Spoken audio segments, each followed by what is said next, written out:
All right. And welcome to our session addressing race and gender equity, Shecession, job placement, and unemployment. I'm Zima Creason. I'm the executive director of the California Edge Coalition. Please note that the session is being recorded and it will be shared widely. Expert panelists joining me today are Corinne Eldridge from the Center for Caregiver Advancement, Janelle Bailey from the Black Worker Center, and Bianca Bloomquist from Small Business Majority. In this session, we will discuss how the COVID-19 pandemic and economic downturn has triggered some of the biggest setbacks to workplace equity in over a decade, with sharp declines in women represented in the workforce. Not only are women more likely to work in sectors hit hardest by closures, but caregiving responsibilities for children and adult family members have unequally been carried by women, especially women of color. And that's definitely something that I can speak to with lived experience as well. Please feel free to add questions using the Q&A feature throughout the session. At the end of the session, we'll cover as many questions as we can. If we don't get to everything, we're happy to follow up via email. One of our expert panelists does have a conflict and will need to leave our session a bit early. So let's get started right away and we'll get through as much as we can with her on the line. So let's start with some brief introductions. Would love to hear from our panelists a little bit about yourselves. Let's go ahead and start with Corinne. Thanks so much, Zima, and it's really wonderful to be here with everybody today. My name is Corinne Eldridge, and as Zima said, I lead an organization called the Center for Caregiver Advancement, and we train IHSS home caregivers and skilled nursing facility workers in California. And, you know, a little bit about me is that I've been doing this work for about 16 years and working with these groups of workers for 16 years. And, you know, I'm continually engaged with this workforce because they are predominantly women of color, and consistently underpaid. And so, you know, the work that we do is really about building quality jobs with training as a component of that. And, you know, we have really pushed for the ongoing work and partnership that we do with SEIU Local 2015 and nursing home employers, where we're able to show the impact of our training programs and the value that training brings to long-term caregivers. So it's really a pleasure to be here with everyone today. So happy you can join us. Janelle, want to give a quick introduction? Sure thing. Good morning. My name is Janelle Bailey. I'm one of two co-executive directors of the Los Angeles Black Worker Center, and I'm happy to be with y'all this morning. At the LABWC, we envision a world where Black workers thrive in equitable communities, and we advance that through our mission, which is to remove barriers to access to employment for Black workers. So yeah, good to talk with y'all this morning. Happy you could be here. And my buddy Bianca. Hey y'all, it's so nice to be here. I appreciate it. I'm really looking forward to chatting with Corinne and Zima and Janelle about these really important issues facing women today. I work for an organization called Small Business Majority. We are a 501c3 organization that empowers small business owners, particularly business owners of color, business owners that are women, immigrant business owners, to participate in a thriving and inclusive economy. This includes conversations about how small business owners can provide quality jobs, especially considering they employ roughly half of America's private sector workforce. So we're really excited. I'm really excited to be here. Thanks. Well, I'm excited to be in the presence of you three experts. So let's dive in. In your role, how have you seen women disproportionately impacted by the pandemic? And if it's okay with the panelists, I'm just gonna kind of popcorn through and hopefully everyone can answer the question. If not, you could pass because I know you're gonna have something to say that we all need to hear. So let's start with Bianca. Sorry, I was getting distracted by the chat. I'm so sorry. Did you want me to repeat the question? No, I heard you. I'm just excited for everybody that's here. This is so fun. So women have been disproportionately impacted due to COVID-19 in the small business space, especially. I think one of the things that COVID-19 has definitely underscored for many of those that don't work in this particular ecosystem is that it exacerbated a lot of the systemic issues that already existed before COVID-19. So small business owners women business owners have a harder time accessing the capital that they need, not only to fund an existing business, invest in their workforce, but to start a new business. And this is compared to their white male counterparts. Business owners, women business owners have a harder time affording the healthcare that they need. I had a conversation, I think on Thursday or Friday with a woman who is self-employed. She runs a hair business and she made $24,000 last year. Of that $24,000, she spent $12,000 of that on healthcare for herself and for her daughter. And so if we're going to really tackle how we can provide quality jobs to folks in this economy, we need to make sure that business owners are able to do that and a part of that conversation. So again, COVID-19 really exacerbating the issues that already existed for women business owners on top of the other barriers that they typically face. No. I would really echo what he was just saying about exposing the existing problems. The Black jobs crisis has long been an issue in our communities. And so once the pandemic hit, it was really just, you saw a lot of, there's already problematic existing situations just really just torn asunder. And, what that meant, of course, was then that Black women, especially because, we said intersections, of oppressed identities. And so that is, basically the idea that, where one might experience discrimination that could be racially based, it may be as well, gender based. And so we've seen a lot of women and gender nonconforming folks accessing services more so in our organization. Our organization is led by a lot of gender nonconforming and women folks. And so the way that I've seen people pull together to collaborate and support each other has been incredible. Since the pandemic, there's been a lot of services that our folks already needed, but there's been more opportunities to collaborate, which frankly is really sad because it really just meant that the misery was more widespread so that there were more folks who were looking to do phone banks or food banks. And there were more people who were looking to do, direct service, like, giving out direct cash assistance. And so, that's part of the work that our members, really pulled together to do. This is also important when you look at different Black family structures, because a lot of our communities are huge on interdependence. More often than not, a lot of Black women are head of household, and the way that household is, traditionally defined could be like, the four walls of your home. But, with the interdependence throughout our communities, that might mean then that, for example, since the pandemic, almost 85% of Black folks in the state of California filed for unemployment. And so that means then that your income in your home may not just be for you, that is also for your nephew who is experiencing the jobs crisis, that is also for your cousins who are experiencing the jobs crisis. And so it's quite a burden on, women who are, still working, as well as women who are still looking for work. Absolutely. Corinne. Yeah, thank you. So, as I said, we work with long-term care workers, and they are predominantly women and women of color. So home care workers are literally the fastest growing occupation in the United States. And in California, there are 500,000 workers.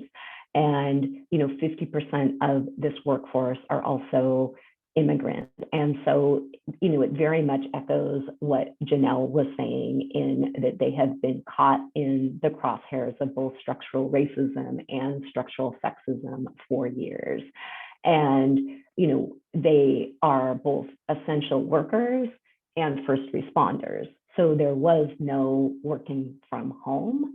And because they care so much about the work that they do, caring for seniors and people with disabilities, they went to work. And, there were access to PPE issues. And, certainly because of the multiple languages that our workers speak, there were also accessibility issues as it relates to, services. And, on the nursing home side of our work, again, predominantly women, but it really was one of the most dangerous jobs in America and in California over the last year, based on, as I'm sure people have seen, the number of COVID cases and the number of deaths in skilled nursing facilities. And, it really has been, as Janelle said also, they are caregivers, not just in their profession, but in their personal lives, right? They are mothers, they are grandparents. And so they also had to take on that role in their households of ensuring that their children, either of school age or outside of school age, had the support that they needed to. So, while it was a stretched workforce before, it was even more stretched as the pandemic lived on. Well, a whole lot of synergy in what was said. And I want to uplift a couple of things that I heard from all of you is, this pandemic exacerbated issues that already existed. That's a question that I get a lot, in my work is, how have you had to change and morph and shift in the pandemic? And of course, there were ways policy issues changed, the way we work changed. As an advocacy organization, we can't just show up at the Capitol. We had to reinvent and reimagine how we advocate. But when it came to the real get down of the policy work, the disproportionate impact, and that has always been the case, communities being left out of the prosperity of California, that has always been the case. Isn't new, but there is a new spotlight on the issues and people are paying attention a little bit differently. And now there's new resources that are being put into the systems to address that. So it did come with a new, although the issues are kind of old, new opportunities have arisen, right?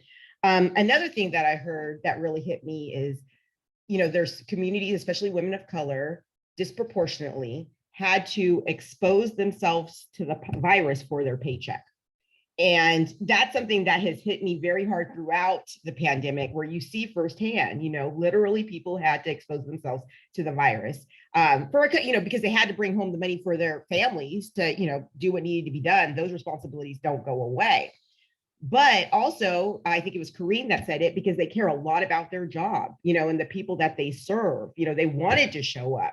When there wasn't PPE, they had to make it work. People were reusing PPE if they had it, or making makeshift PPE.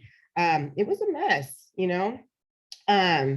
I also want to just uplift a little bit about distance learning, as a mom, and I am a school board member. I know with lived experience and what I've witnessed, in my community with distance learning, so many moms that did have the opportunity to work from home also had to manage distance learning at the same time. They didn't have certain resources. There's some communities that had resources to do cohorts, so they could get small groups of kids together, or some communities had the fund and, had the capital to be able to pay for tutoring when their kids were falling behind. But a lot of women of color and families of color didn't have those resources to either, just really sit down with the kids and help them with their distance learning, or pay that tutor and access that additional support. So, we continue to deal with a lot. Go ahead, Corinne. Yeah, and Zima, it reminds me of our students, right? So home care workers and nursing home workers are our students, and so we pivoted all of our training to be online. And because workers, again, women, 45 years of age is roughly the median, were sharing their households with their children who also needed to be in school. They are underserved communities that don't always have the access to broadband like some other communities. And so, we saw sharing of that. And we also saw some really incredible things of, children who were helping their grandparents or parents get online and do their classes online, which was really incredible to see, that community coming hold in a way that may not have happened before, just to find a little bit of, sunshine in terms of the learning that was able to have it happen, and, the pivoting as a necessity. And we saw so many people succeed in that part of it. Really good point. Yep, absolutely. I'm seeing we're starting to get some really good questions in the chat. If you could be sure to put your questions using the Q&A feature. Sometimes questions get lost in the chat as conversation continues. We don't want to lose any questions. So if you could add those to the Q&A, that would be really appreciated. And we'll get to as many questions at the end of the session as we can. So let's move on to our next question. What can California do to ensure that recovery efforts include and support women, especially women of color? Let's start with Janelle this time. That's such a good question. There's so many good things. So I would say, one of the things that's most important, especially as we're looking at, how our workforce development is set up, is trying to figure out, like you said, how do we make an equitable recovery, right? And so a lot of folks, the experience is that they enroll in a workforce development program. They might receive support with a resume or, how to, practice for the interview, be presentable, might receive training, get a certificate. A lot of our folks have been through a lot of these trainings, are highly skilled, are very certified, but then aren't getting the job. And so we have to be real about addressing some of the barriers that folks face, and that those barriers are not housed within the person. A lot of those barriers have to do with discrimination. A lot of those barriers have to do with hiring practices. And so one of the things that we've been experimenting with is with workforce development programs that include placement in advance. And so we know that basically folks have the experience of going through these programs, and you go through the program in suspense. You don't know if you'll have a job at the end, yet you're spending time, resources, money, to get to and from this program, to participate in this program. And that time is often not compensated. So I would say those two things, making sure that people are able to be compensated for their time is overall what they're seeking.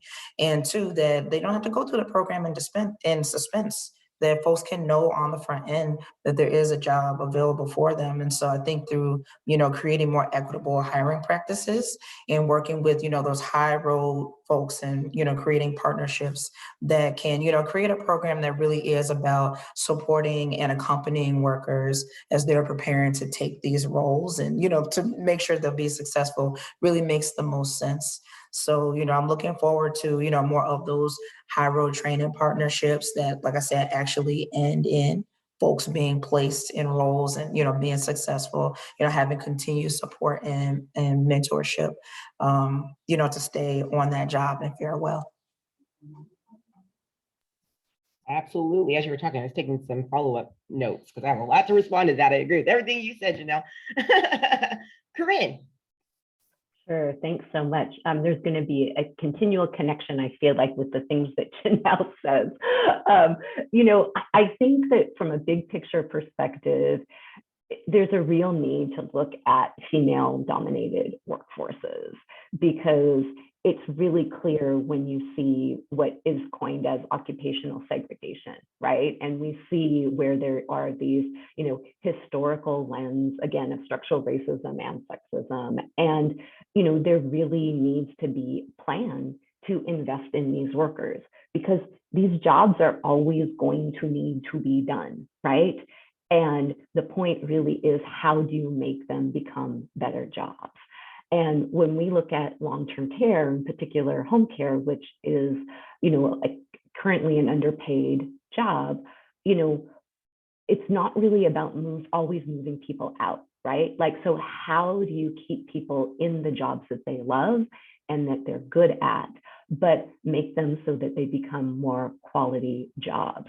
And so, pushing for quality benchmarks in terms of wages and benefits and training opportunities, and earn and learn programs, right? So this is similar to what Janelle was saying. And, apprenticeship, of course, is an avenue to do that.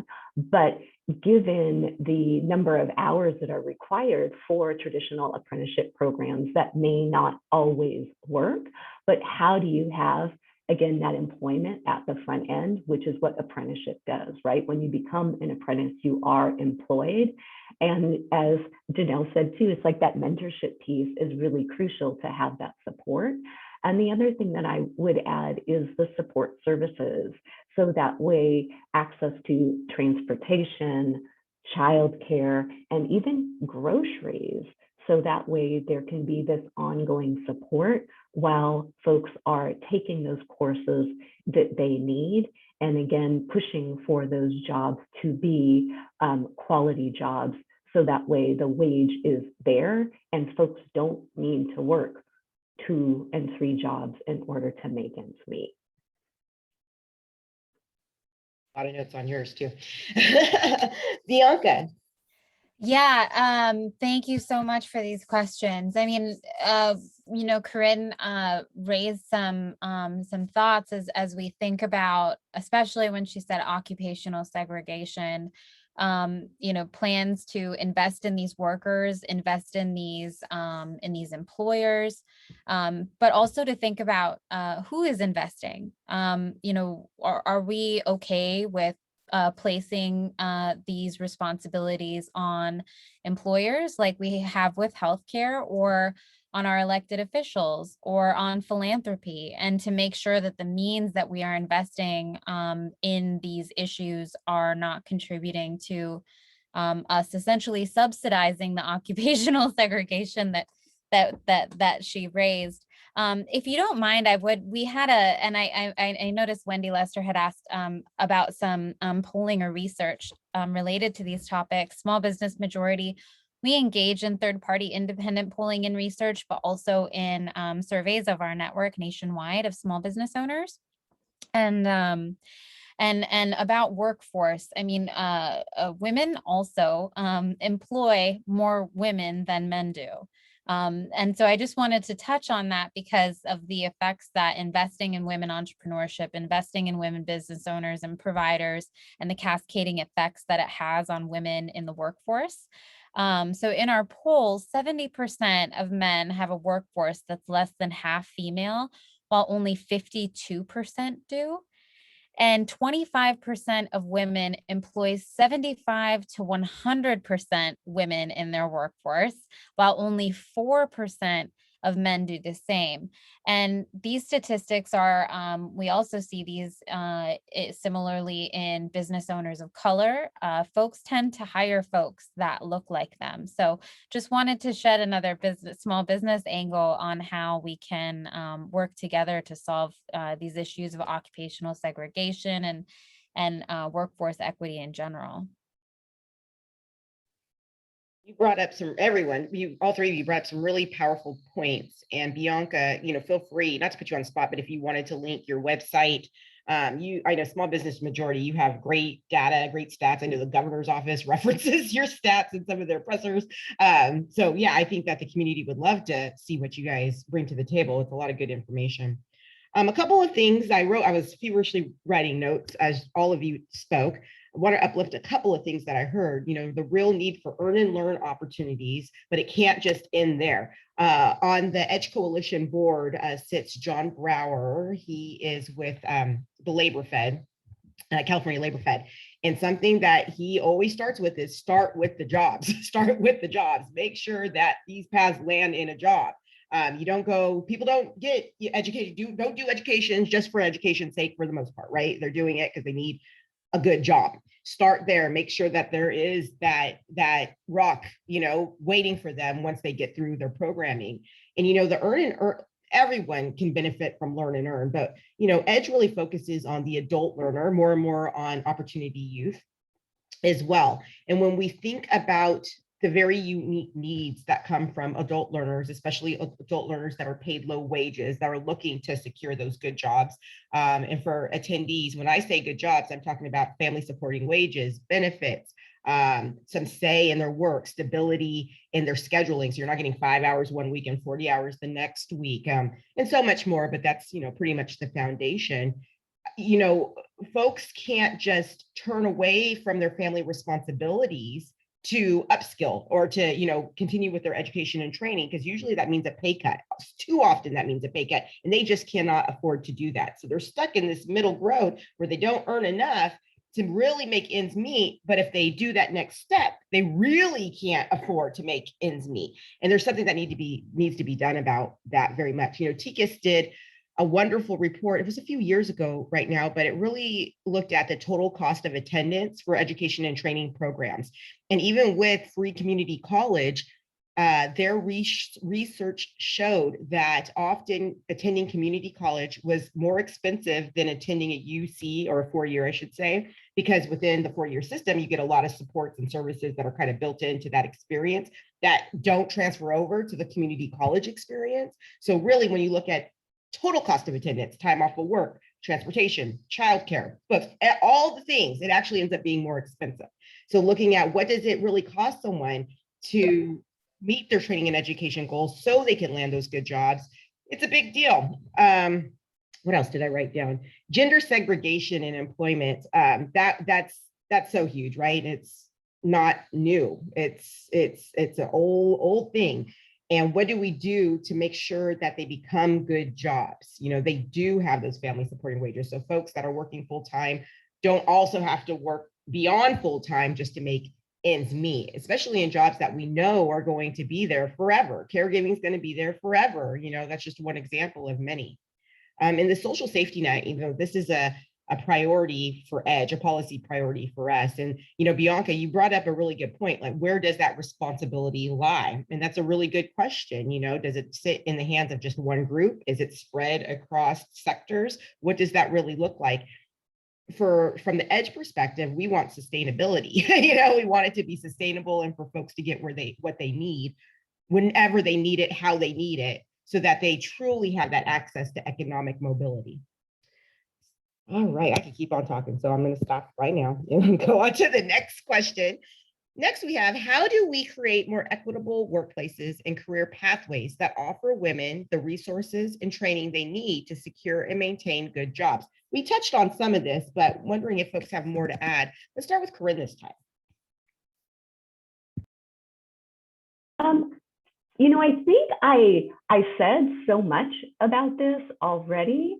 You know, I think that there would be an interesting slant on this too, you know, which is related to a lot of what Bianca said in terms of who employs who, right? And so I think it would be interesting when we think about looking at where women are and where men are, and seeing if there's a different way to recruit different groups of folks, you know, women to particular jobs, men to particular jobs, to see if there's any creativity that happened there in terms of flipping available resources, and if job quality moves anywhere, if there's an increase in the number of men doing the work as opposed to women, you know, because it opens up a different vantage point when we think about respect for the work that is being done, which to me, I think is really the root of where all of these quality job issues lie, right? It's sexist-based and racist-based. And so if we can open it up, then maybe we could see some change there. So sad, but so true. You know, we have to kind of call things what they are so we can really address it, right? Yep. Bianca, did you have anything to add? And I recognize a lot of this was covered in previous questions, so don't fill on the spot, anybody. No, I mean, I just wanted to mention the great work that our state is doing in continued investments to technical assistance in the last few years. But the reason that I thought of this after what Corinne said in opening up these spaces to folks with different vantage points is, you know, a lot of the childcare providers that I have worked with and my team has worked with oftentimes have said to me that they, and this is true for many entrepreneurs, but particularly in the childcare community, the business mindset, the business owner mindset, the childcare providers are business owners too. And so I think inviting the technical assistance providers that exist in our state that do such great work to continue to make a space for these certain sectors that have traditionally not been considered in the entrepreneurship community for whatever reason. No.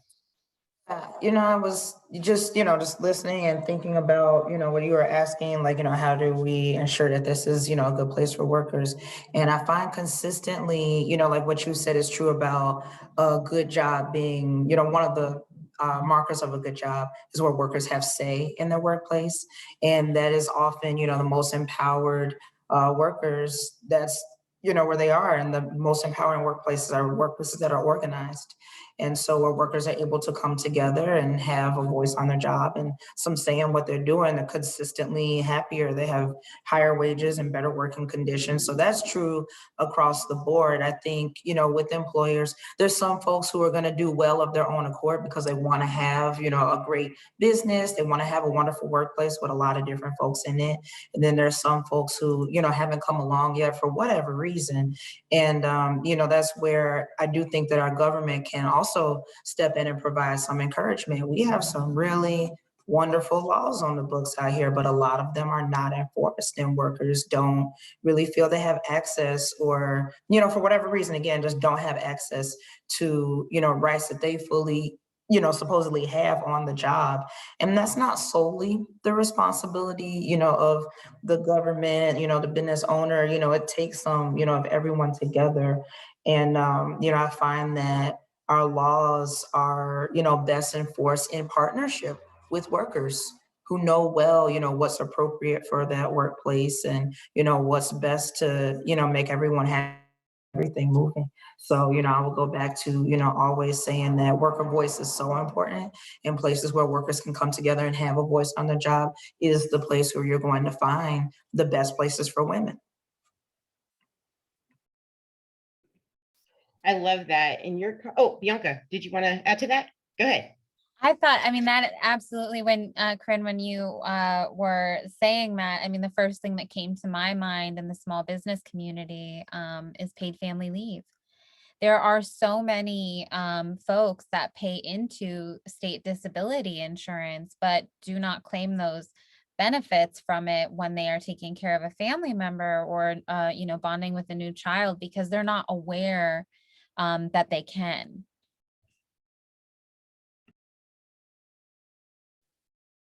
So true. And in some cases, folks that are aware are scared that there will be repercussions for taking that time. A couple of things I want to point out, and I'm not sure if Kyla is still with us with Rework the Bay, but I'm a proud member of Rework the Bay's Equity at Work Council. And so a lot of the themes that we just talked about is something that we talk about on that council.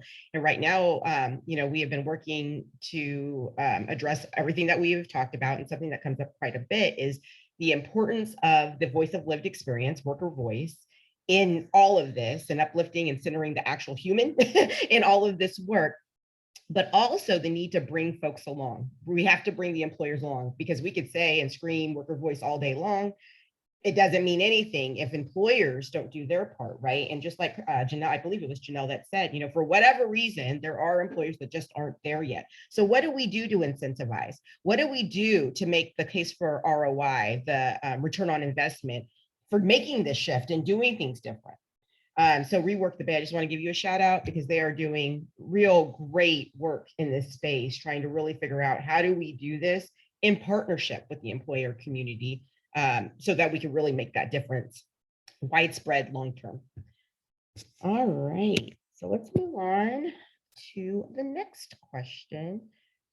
Oh, I got distracted by the chat too. Hey. All right, the governors may, actually, you know what, because I know our panelists did see some of these questions ahead of time, and I had to rework this one because some good news came out of the legislature that required a change to this question. So sorry for the curveball. The governors may revision proposed 100,000 subsidized childcare slots. However, the Legislative Women's Caucus pushed for an investment of 200,000 slots.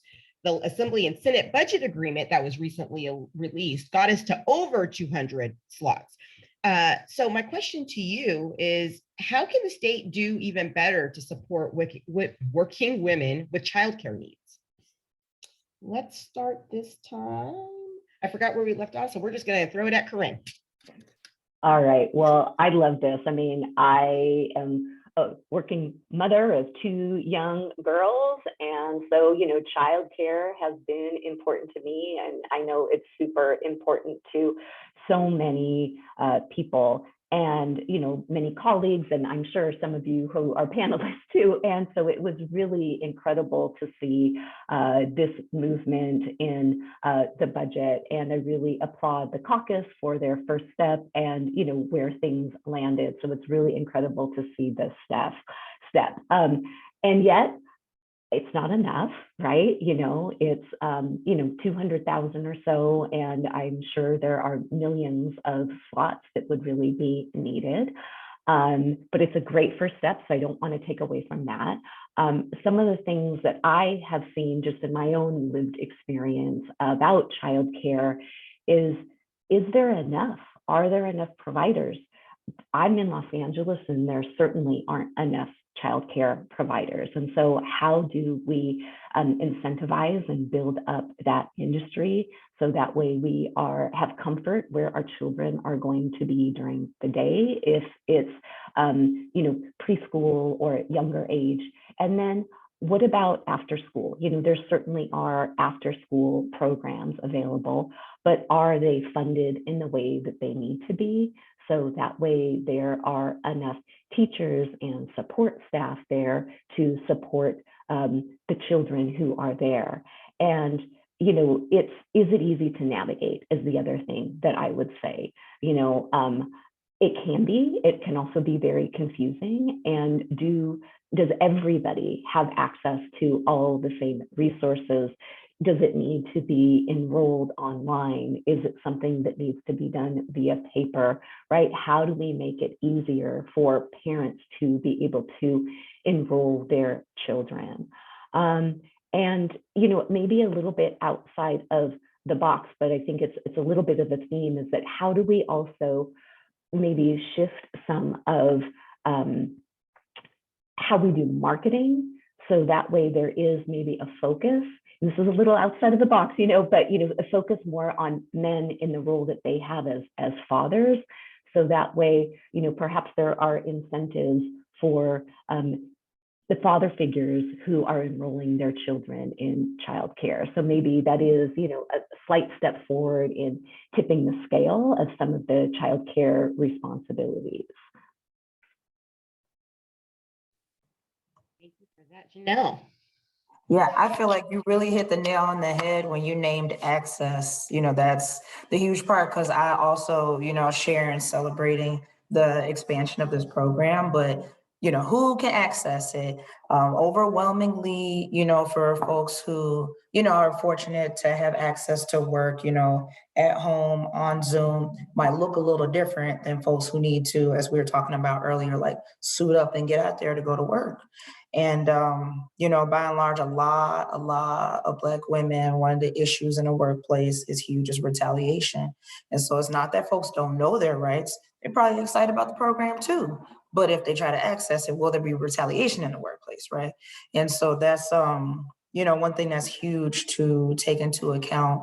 Like I was saying about us having some great laws, but are they enforced? What protections are there for folks who are looking into that, and how it impacts their work schedule, how they show up. See the proof in the implementation, right? What does that really look like? Bianca. Thank you. Yeah, I mean, I'm excited to hear about the possibility for more participation in the subsidization program.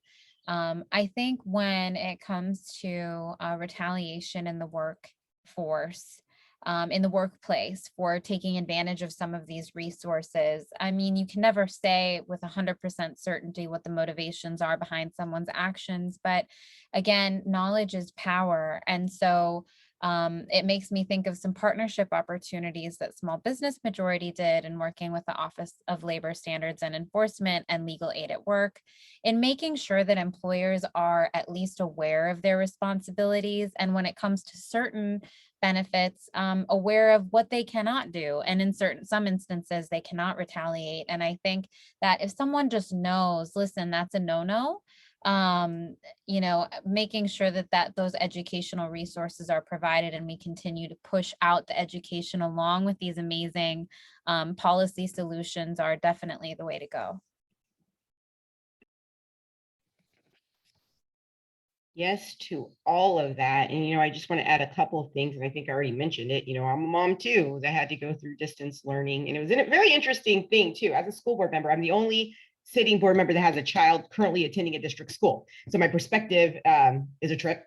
And, as a working woman that does have access, I do have some options. It was a nightmare. It was an absolute nightmare to be able to figure it out and get it all done and really support my child. And then when we entered into hybrid learning, where they only go for a couple hours a day, a couple times, how do you leave in the middle of the workday every day to go get them? And then how do you tell your child, no, you can't go to school because I can't figure out your transportation issues? In my district, I know this is the case in other districts. I think we have like 1,000 plus districts in California. Transportation is not guaranteed. Not all districts, and our district is one of them, provide bus services anymore for all students, maybe some students, but not all. So even just the transportation, how do you get there? If a parent and the family can't make it happen, what do? Some people will use public transportation, but others are not comfortable sending their very teeny tinies on public transportation all alone.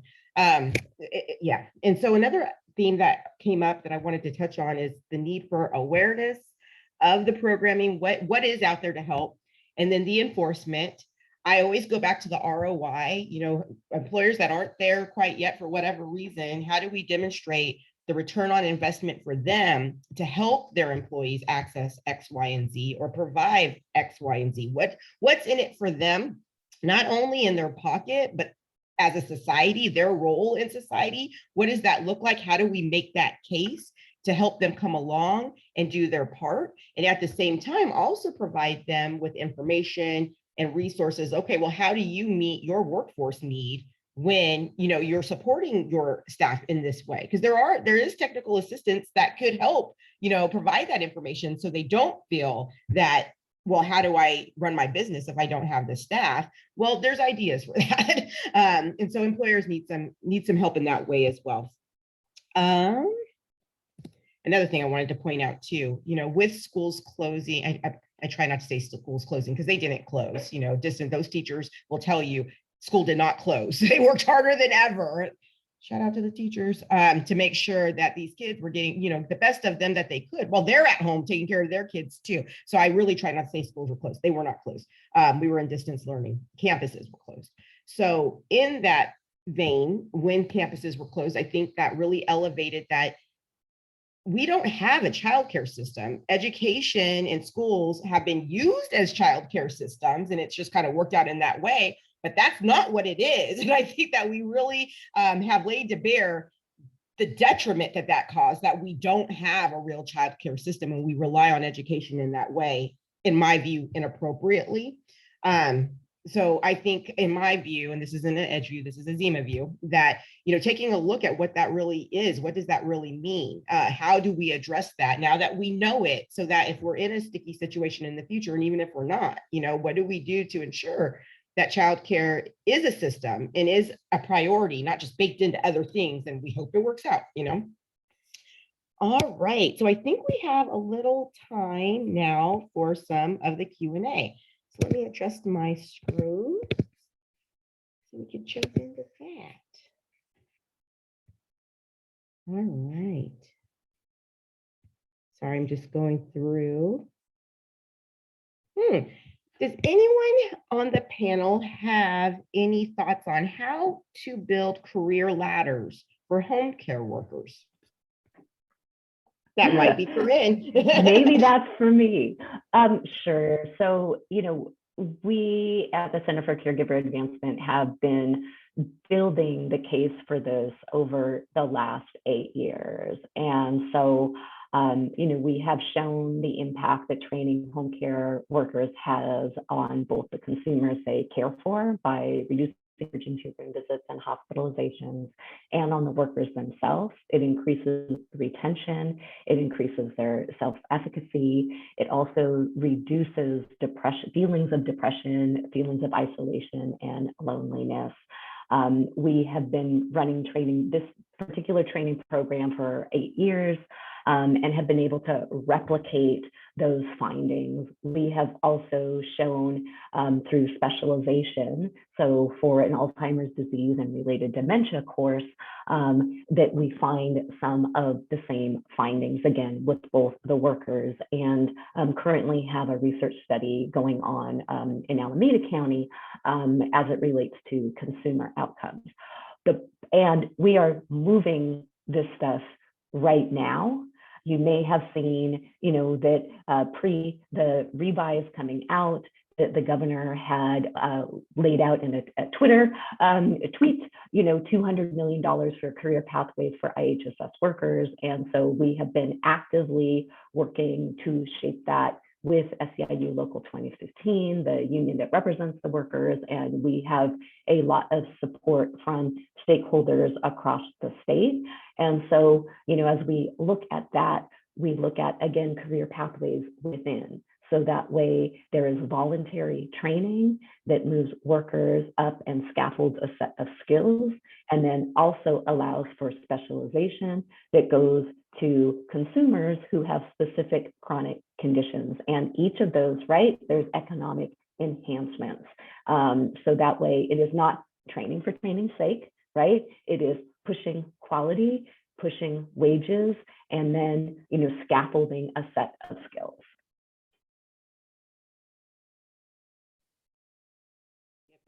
No training for training's sake. So we're doing it for money. I mean, although I do want to take a couple of classes on space. I've been watching that How the Universe Works show. So for that, okay, training for training's sake. But for the most part, we're trying to make money, right? It's reasonable. Let's see, what's another question? For each panelist, how has the pandemic affected online learning and access to computers and the internet? How do you overcome this? Any of our panelists want to dive into that one? I'll jump in. This is a great question because it's different across the board. For us, within the organization, when everyone first went home in March and we thought, oh, we'll just kind of fall back for 2 weeks, and gradually found out that it was a year, we didn't hesitate to take our programming online. And that was really what taught us, what access is like in our communities. And so, what that meant was, we found overwhelmingly a lot of folks access the internet through a mobile device. We found that a lot of folks don't access the internet. And it meant that we used a variety of tools, like, we used a lot of, the Postal Service. Postal Service kept running and, was still awesome despite, some hiccups they have, still awesome. And the telephone was just a way for us to stay connected throughout the organization. Another thing that it really shined a light on was really the infrastructure. So even for folks, amongst the membership who were able to, work at home, find themselves on Zoom now, like a lot of folks, the infrastructure in their area was still, consistent with the amount of resources that Black neighborhoods get. So even with a stipend or, a great connection or the best that, one could afford, if you lived in the area, that's as good as your internet was going to be. And so, I do think that it's an infrastructure question across the board. We have to see the internet as a utility, and we as a society have to make a decision that we want everyone to be connected and have the internet. And we haven't made that decision as a society yet. And so that is, what we're seeing right now.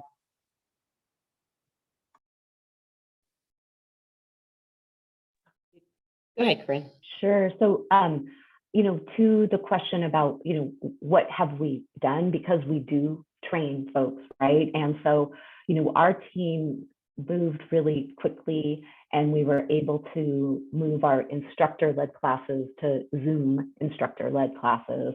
And it took a lot of work in terms of creating tutorials and individual outreach. And so there were tutorials that were done in each language group that we teach in. So we teach in 6 different languages. It was done in those languages. It was put on our website. Our instructors had office hours, and our recruitment, between our instructors and our recruitment team, had individual conversations with every single student, and where there was additional support needed to make sure folks got online and were able to, make sure they got into Zoom, use their camera, et cetera, it happened.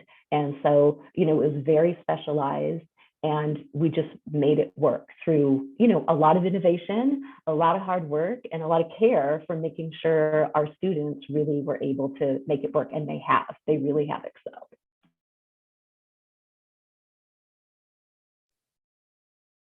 Awesome. I think what I would add is I'm really happy about what California Forward, the Broadband Council, there are some proposed investments that came out of the Assembly Senate agreement to put the money into this. And it speaks to what Janelle was talking about with the, just the infrastructure issue, the quality, affordable, reliable access. And when you're talking about some homes that have multiple family members and everyone's on Zoom, even if you have access to the really good internet, it's not going to work that well when you have everybody on Zoom. It just does not work.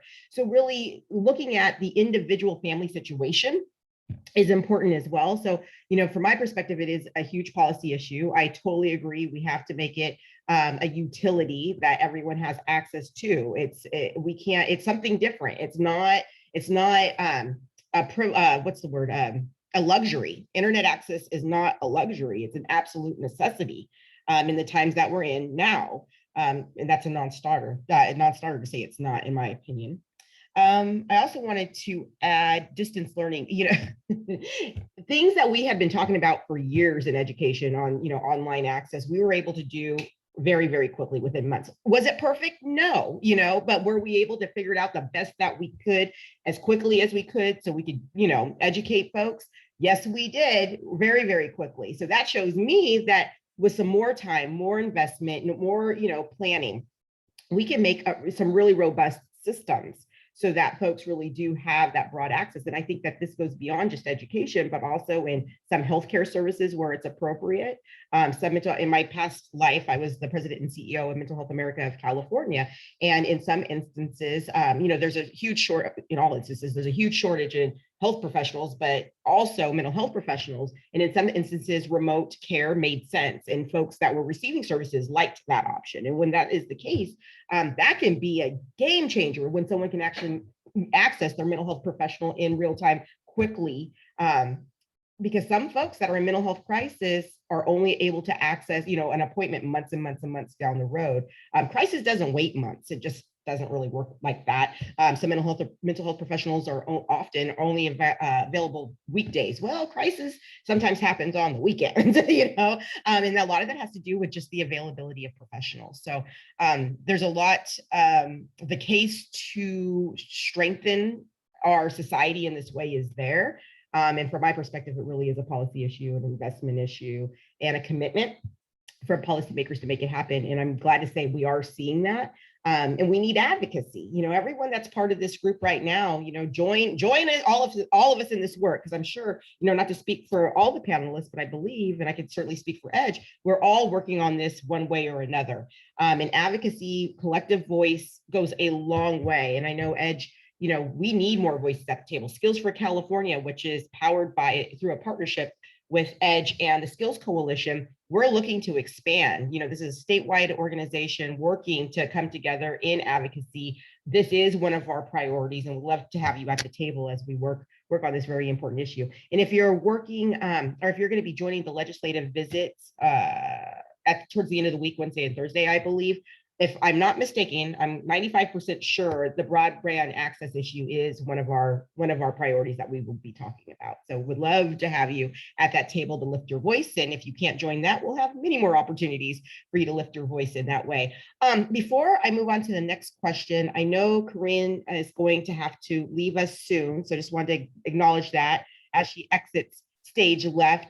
If all of our panelists, if you're comfortable, maybe leaving your website or any way folks can learn more about you or your organization in the chat, that would be great.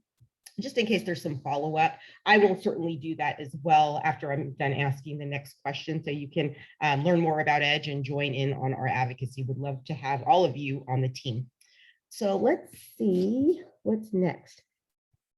How can we, as outstanding training provider, as outstanding training providers, network with your individual organizations? I didn't even read this before I said that, to drive change and impact upskilling workers for in-demand jobs. Are those opportunities available with your individual organizations?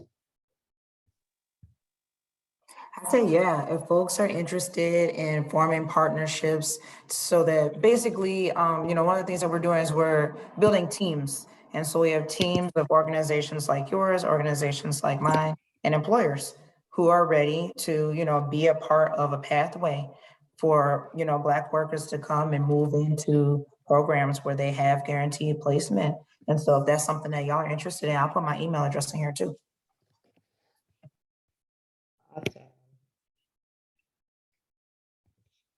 Awesome. Small business majority, actually, we recently participated in kind of a in a unique collaboration, in my opinion, with JVS and Turning Basins Labs, to essentially provide very, very low cost bookkeeping services to income eligible entrepreneurs in California, with accountants who were training to skill up.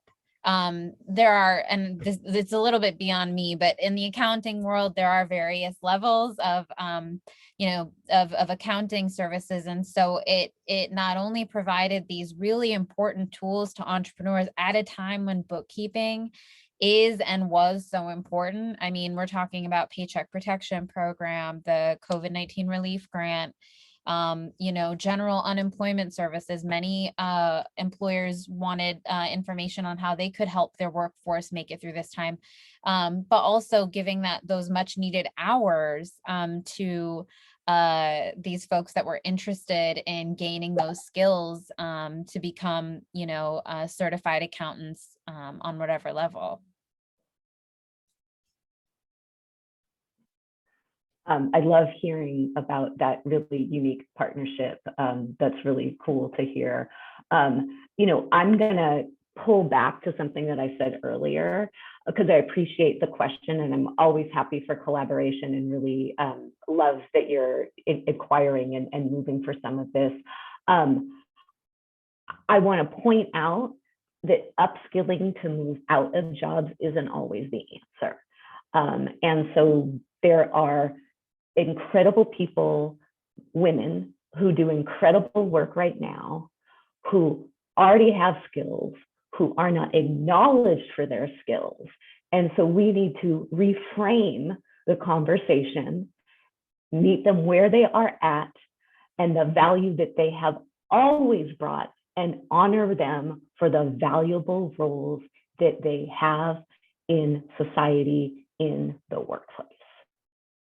And on that note, bye everybody. Thanks to see y'all. Mic drop. Thank you so much, Corinne.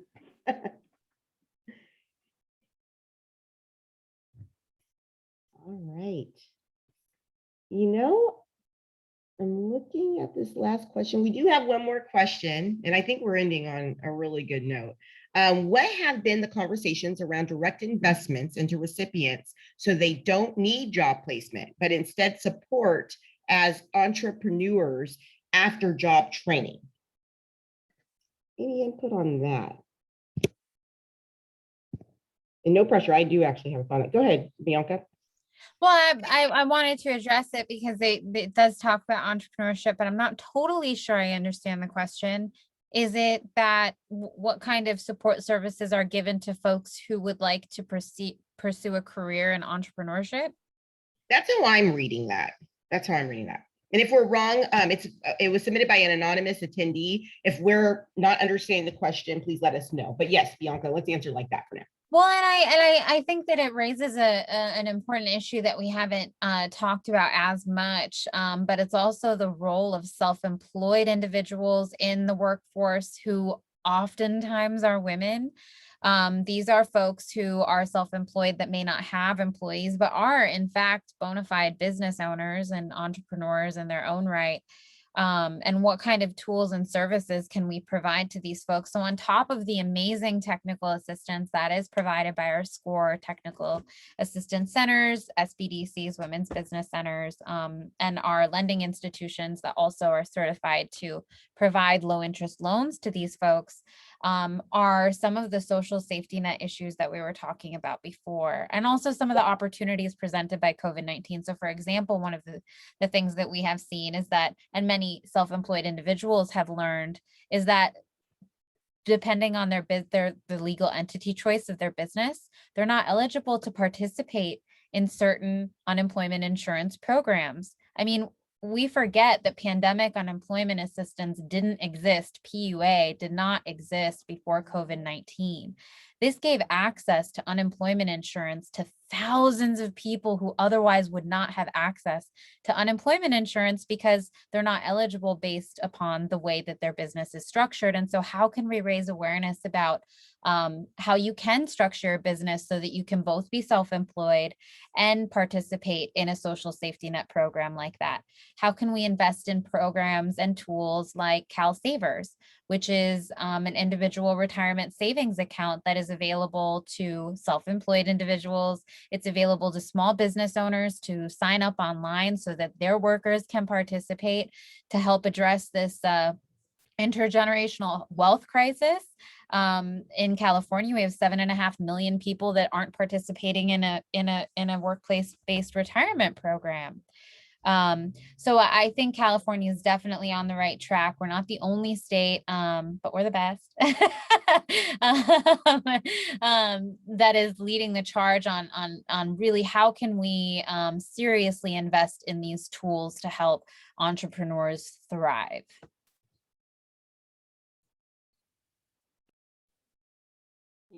You gave me an opportunity to say West Coast is the best coast.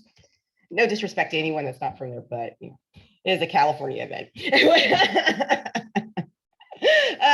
I think, you know, the couple of things that I would respond with to that question, the governor's budget, and I'm sorry, I don't know where this landed with the Senate Assembly agreement, but I know the governor's proposed May revision did call out a large amount of dollars, I want to say $1 billion, to support entrepreneurs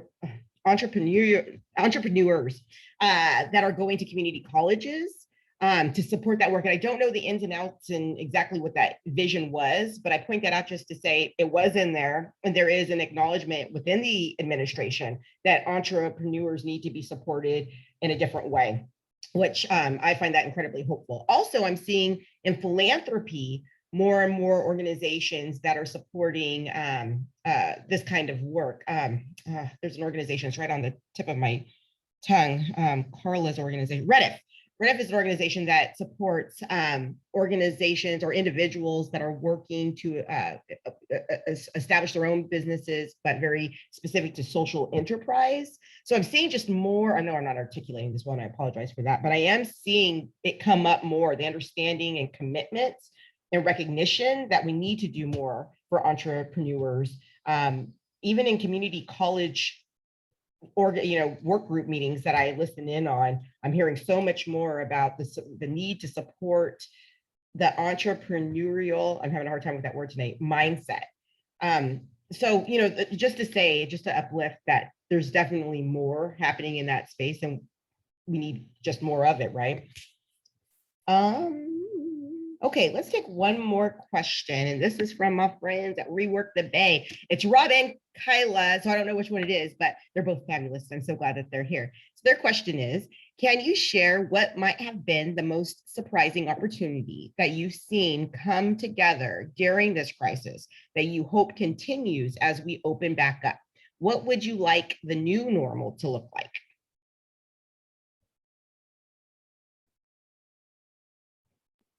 I have kind of I think it would be really great if Congress continued to act as quickly as it did in those first days of COVID-19. I thought that was pretty phenomenal, seeing how quickly, changes were made and issues were addressed, especially given all of the backstory there.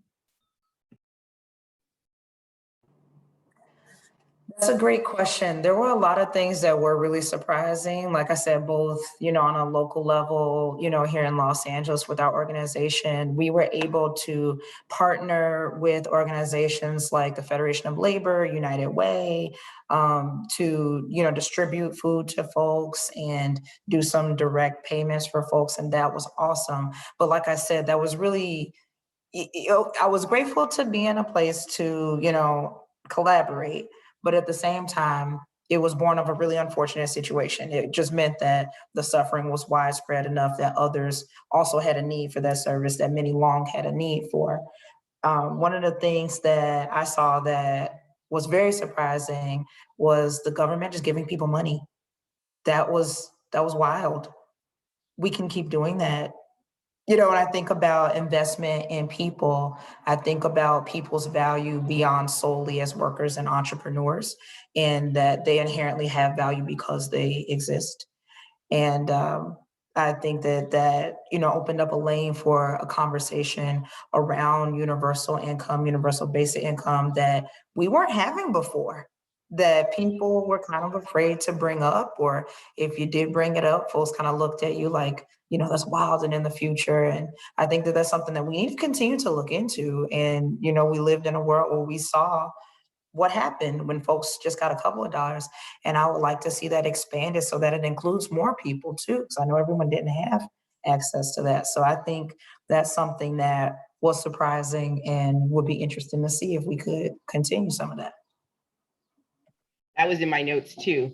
Direct support to individuals. You don't always need a middleman. You have some trust in the person that they're going to use the money the way they need to use the money to survive. That was huge. I was shocked. I'm like, did I hear that right? Yeah. Because people weren't hoarding it or holding it. Like, you're not in a Jeff Bezos situation where you're just going to hoard all this money. You're spending it at the small business. You're paying your rent with it. So that was money circulating. I know for a lot of folks, if that money came in, it went right back out, which, in some ways it's good. So, yeah, I would love to see more of that. Yep. Love that. Bianca? Well, that answer wins. Absolutely. I mean, I think that is fascinating and something that we all got used to so quickly without realizing how crazy that really is. But I think the administration, this Newsom administration's response as well in inviting Mayor Tubbs to be part of his, and I'm not going to get the coalition correct, with the Economic Security Council or coalition on a state level. So I'm really excited to see what happens there. This is yeah, absolutely 100% agree. Yep. And a couple other points I wanted to uplift. So definitely the direct support, trust people. We got to trust people. I mean, I feel like we just start on the don't trust people side of the lane. And honestly, in so many ways, I think that ends up being more expensive, right? Because you need to pay the middleman. No, don't get me wrong. I love CBOs. We cannot do anything without a good CBO. So my comment is not to minimize the role and necessity of CBOs, but can we trust people a little bit? I think it'll save us money, and it gets the money and the resources in the hands of folks faster and gives them the autonomy to make decisions that meet their need, who knows what that need is, and who are we to judge, right? I also want to say what I hope continues is distance learning across the board. And I know that there's different, especially when we're talking in K through 12 land, there's different feelings about that, about kids actually needing to be around humans and go to school. And I get that, but everyone has different needs for different reasons. And if we're having kids that are experiencing chronic absenteeism for whatever reason, this could be a solution. But also in the post-secondary education space, more access to more programming in that way. Quality, of course, quality has to come first. But I would love to see that continue. Also, what we've done in the way of food security, and I'm sorry, I keep going back to my school district hat, but it's a big part of my life. But it was amazing what we did for food, in the way of food. I mean, of course, we've had for everyone, all the districts have food programming where, if you're at a certain threshold, you get free or reduced lunches. But boy, did we expand that. In the first round, I call the first round of the pandemic of the last school year, anyone who wanted a lunch could get one. You did not have to fill out a form. You didn't have to answer any questions. You literally just drove up and got your bag. And you would get a couple of bags. In some cases we were doing, or in our district, I can only speak for my district, although I know others did it too. We were sending folks home with a couple of bags so they could help out with their family members. It wasn't, we really wanted to get people fed, because you can't expect anyone to pay attention to their studies if they're hungry. Feed people. If they need the food, give them the food. Also, something that I've seen in our districts too is on Fridays, our schools, some of our schools, many of our schools are providing food boxes to families. So boxes of food to get them through the weekend. So I would really like to continue to see that and not expect folks to show up at certain centers, go to where the people are and give them what they need, because that helps them do that next step of achieving those other goals that you can't do if you're hungry. Also wanted to speak on the closing of the digital divide. And I know we still have a whole lot of work to do in that space, but oh my goodness, we did make a heck of a dent in that problem when we as school districts gave kids devices, gave kids hotspots, and some communities were busing in buses with that were a big old hotspot. So communities had access to internet. Was it perfect? Absolutely not. But we definitely had more devices and technology in hands than we did prior to the pandemic. So I would like to see that strengthen and grow, because something that I know I've been talking to folks in my space about is, well, are we going to open the digital divide back up when we take all the devices back as we open schools reopen campuses next year? That's something I really, really question. And I mean, there's a whole lot of conversation behind that. It's not to be mean. I mean, there's the gift of public funds conversation, which I get that, you can't just gift it, but is it a gift? Can that be a part of the educational experience as you have the technology to participate in education all year round, through the summer? Learning happens in the summer. We encourage kids to read over the summer and to take part in other enrichment experiences. So that's something that I hope continues, grows, and strengthens, and that we don't pull back all the wonderful supports that we provided our community to get through this time, because they still need it. Let's keep it 100%. This was a fabulous discussion, and I'm so glad I got this panel. I am really, really happy. Bianca, Janelle, sorry, Corinne, you had to leave, but I just can't thank you enough. Your expertise really enriched this conversation, and I feel very lucky to have had this time with you.